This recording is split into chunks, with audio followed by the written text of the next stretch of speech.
ওকে, আপনার কি কি জানতে হবে এবং থাকতে হবে সিএসএস শুরু করার পূর্বে? তো প্রথমে নাম্বার ওয়ান হচ্ছে আপনার পেশেন্স দরকার হবে, অর্থাৎ ধৈর্য।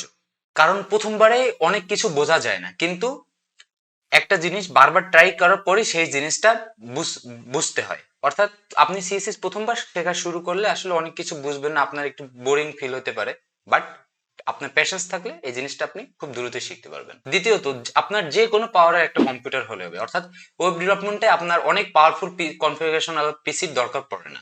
আপনি মোটামুটি বা এভারেজ টাইপের একটা কম্পিউটার হলেই আপনি কাজ চালিয়ে নিতে পারবেন। তৃতীয়ত, আপনার এসটিএমএল জানা থাকতে হবে।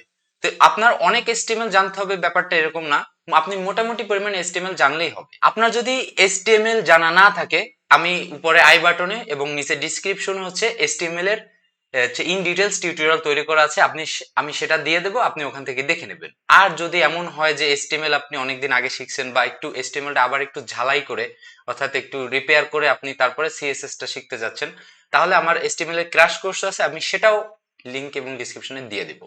এবং চতুর্থ, আপনার কম্পিউটারে একটি টেক্সট এডিটর এবং একটি ব্রাউজার, এই দুইটা জিনিস ইনস্টল থাকতে হবে। তো টেক্সট এডিটরের ক্ষেত্রে আমি রিকমেন্ড করব ভিজুয়াল স্টুডিও কোড, এই টেক্সট এডিটরটা ব্যবহার করা, এবং ব্রাউজারের ক্ষেত্রে হচ্ছে ক্রোম ব্রাউজার।